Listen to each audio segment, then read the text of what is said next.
हम लोगों का जीवन कहीं न कहीं भारतीय संविधान के दायरे में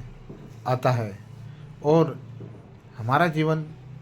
भारतीय संविधान के अनुसार ही उसका पालन भी करता है। साथियों, चाहे तो आप देख सकते हैं, जब बच्चे का जन्म होता है तो उसका पहला प्रमाण पत्र बनाने के लिए भी संविधान के दायरे में ही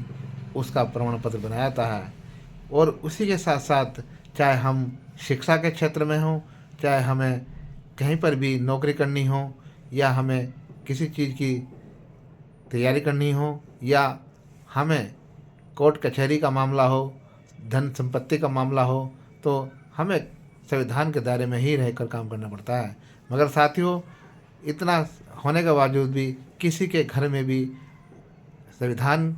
उनके घर में नहीं होता, जबकि उनके घरों में आपको धार्मिक पुस्तकें जैसे कि रामायण, भगवत गीता इत्यादि, ये 2 पुस्तकें अवश्य मिलेगी और वह लोग उसका अध्ययन भी करेंगे, स्टडी भी करेंगे। मगर साथियों, जिस पुस्तक ने, जिस ग्रंथ ने हमें हक अधिकार दिलाए, हमें जीने के लिए अनुशासन भी दिया, और हमें सबसे बड़ी चीज़ साथियों, सबसे बड़ी चीज़ है कि हम पूरे विश्व में कहीं पर भी चले जाए, यदि हमें कोई पूछेगा कि आप कौन हैं, तो आप क्या बताओगे? आप यही कहोगे कि मैं उस देश का वासी हूँ जिस देश में सोने की चिड़िया भी कहा गया है, और जिस देश के अंदर भारतीय संविधान लागू है, और मैं उस देश का भारतीय नागरिक हूँ। ये भारतीयता की नागरिकता आपको ना तो भगवत गीता से मिली, ना आपको रामायण से मिली, बल्कि ये आपको नागरिकता, ये आपकी भारतीयता आपको सिर्फ और सिर्फ संविधान से मिली। साथियों, ऐसा भी देखने को मिलता है कि जो संविधान के अनुसार शपथ लेते हैं, संवैधानिक रूप से कार्य करते हैं, और जो प्रशासनिक सेवा में भी है, जो सामाजिक संगठन भी चलाते हैं, जो बड़े बड़े उच्च पदों पर भी बैठे हैं, वह लोग भी उनके घरों में भी, या उनके ऑफिस या उनके कार्यालयों पर भी, कहीं पर भी आप देख सकते हैं साथियों, बहुत कम जगहों पर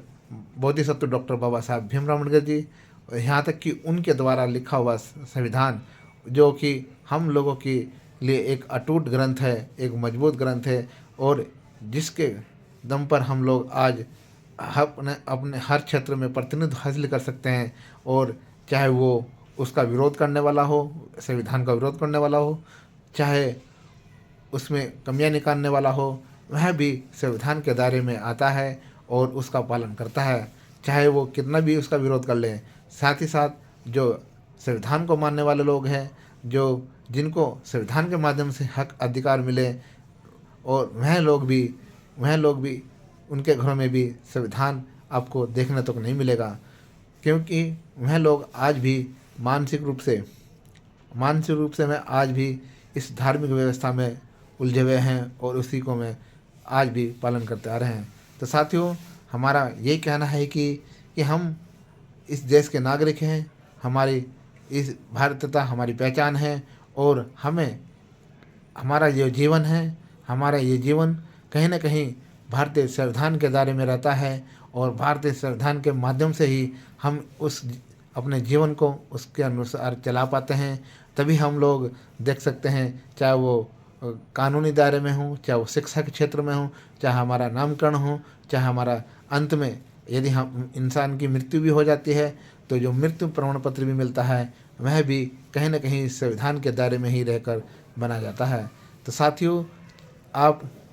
संविधान से भाग नहीं सकते, आप संविधान के दायरे से अलग नहीं हो सकते, आपको संविधान के दायरे में ही जुड़े रहना होगा, चाहे वो कितना भी संविधान का विरोध कर ले। साथियों, यदि आपको सही लगता है हमारे विचार, तो वीडियो को ज़्यादा से ज़्यादा शेयर करें, और चैनल को सब्सक्राइब भी करिए, ताकि हम अपने नए नए विचार आप लोगों तक बनाकर भेज सकें। साथियों, संविधान एक ऐसा ग्रंथ है, जिस ग्रंथ को हम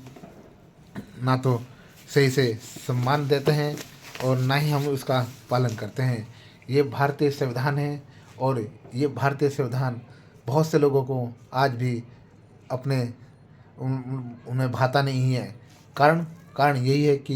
ये एक ऐसे व्यक्ति ने लिखा है जो कि उनकी अपने आप को जो उच्च समझने वाले लोग थे वो अपने आप को श्रेष्ठ समझते थे, और ये संविधान लिखने वाले व्यक्ति को आज भी मैं अछूत समझते थे, जिसके कारण अछूत होने के कारण